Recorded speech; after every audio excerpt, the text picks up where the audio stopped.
dengannya kepada orang tertentu bahwa dia termasuk penghuni neraka. Nggak boleh kita mengatakan orang itu termasuk penghuni neraka. Sebab memungkinkan tidak berlakunya hukum yang ditetapkan pada orang yang melakukannya karena adanya penghalang yang kuat seperti dia taubat atau adanya kebaikan-kebaikan yang menghapuskan keburukannya atau ada musibah-musibah yang menghapuskan dosa atau dia mendapatkan syafaat yang diterima dan yang lainnya. Kemudian ikhwan fillah, azakumullah, bahwa kita tidak boleh mengkafirkan seseorang dari ahlul kiblah, dari kaum muslimin karena perbuatan dosa mereka selama dia tidak menghalalkan perbuatan dosa itu. Dan tidak diragukan lagi bahwa bid'ah adalah dosa yang sangat jelas dan maksiat yang sangat nyata, dan dalil mengancamnya dan memerintahkan untuk menjauhinya sangat banyak sekali. Dan banyak sekali penjelasan para ulama tentang masalah ini.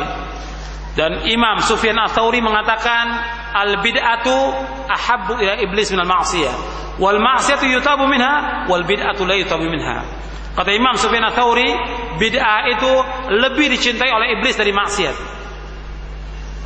Maksiat orangnya gampang dia untuk tobat, artinya mudah diingatkan dia untuk tobat. Tapi orang yang pelaku bid'ah sulit dia untuk tobat karena dianggap perbuatannya baik. Dan bahaya-bahaya bid'ah ini banyak sekali. Jadi ikhwan fillah, azakumullah, kita berusaha untuk menjauhkan perbuatan syirik, perbuatan bid'ah, perbuatan maksiat, kita berusaha untuk menjauhkan.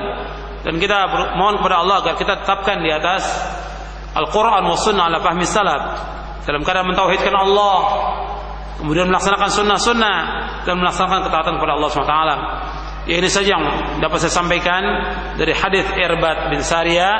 Ada 9 poin yang dapat kita ambil, yang dapat kita kaji pada kesempatan hari ini. Mudah-mudahan bermanfaat untuk saya dan untuk antum sekalian. Wassallallahu nabiyana Muhammadin sallallahu alaihi wasallam wa akhiru da'wana alhamdulillahirabbil alamin. Alhamdulillah wassalatu wassalamu ala Rasulillah, asyhadu an la ilaha illallah wa la syarika lahu wa asyhadu anna Muhammadan abduhu wa rasuluh. Allahumma shalli wa sallim wa barik ala nabiyina Muhammadin sallallahu alaihi wasallam. Ada pertanyaan yang masuk. Ya, tentunya tidak semua pertanyaan saya bisa jawab, dan ini sering saya sampaikan karena keterbatasan ilmu saya dan juga keterbatasan waktu.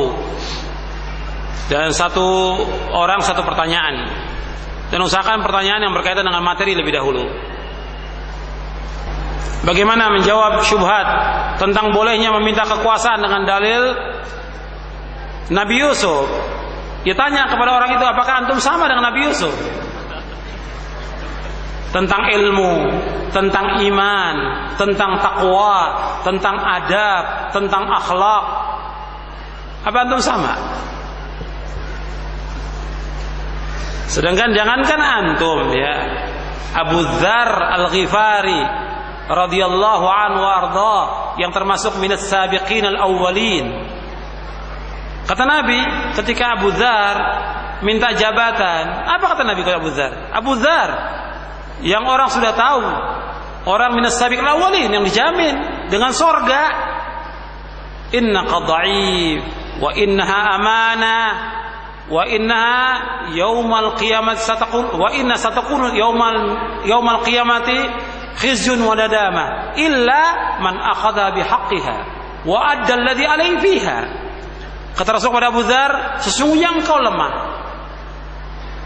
dan ini amanah, kekuasaan ini amanah, jabatan amanah, dan sesungguhnya jabatan ini akan menjadi penyesalan dan kehinaan pada hari kiamat kecuali orang-orang yang mengambilnya dengan jujur dan dia laksanakan dengan baik. Jadi harus perhatikan.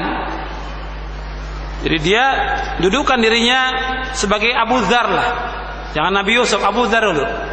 Bagaimana kalau antum sebagai Abu Dzar?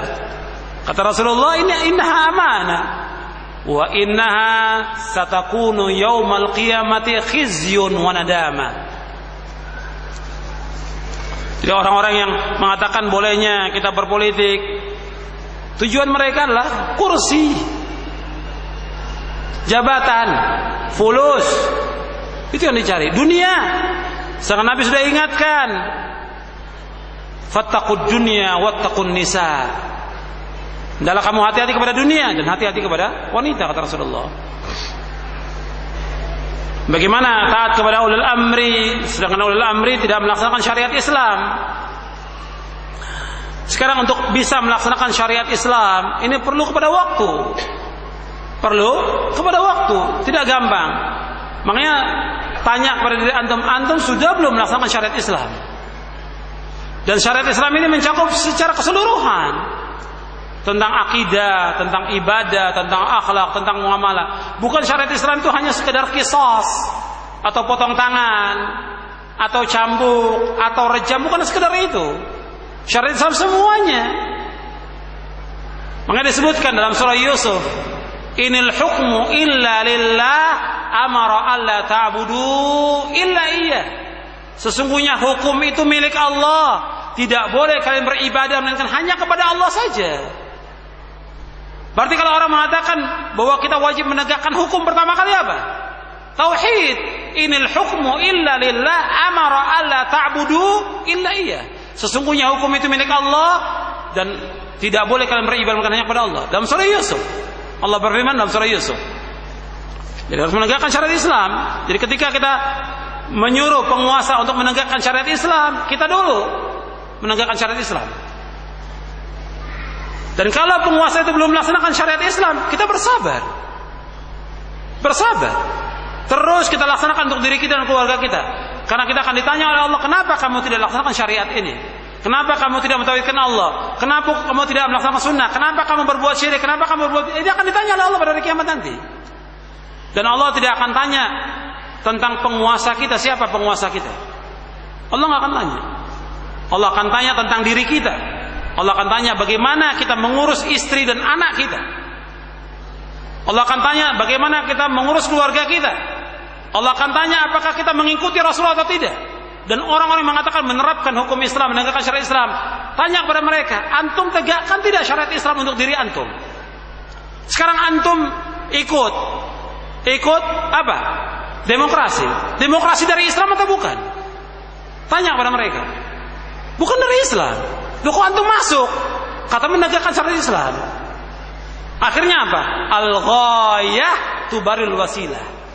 Tujuan menghalalkan segala cara. Yang penting apa? Kursi dapat. Bukan menegakkan syariat Islam. Setelah dapat kepemimpinan, tegakkan syariat Islam atau tidak mereka? Tidak. Tidak ada yang berubah. Kuburan yang disembah tambah banyak. Dukun-dukun tambah banyak. Apa yang berubah? Tidak berubah. Setelah mereka jadi pemimpin, setelah mereka menduduki kursi, nggak ada yang berubah sama sekali. Jadi berarti itu sistem. Makanya kita rubah dulu diri kita dan keluarga kita. Allah akan rubah kaum itu.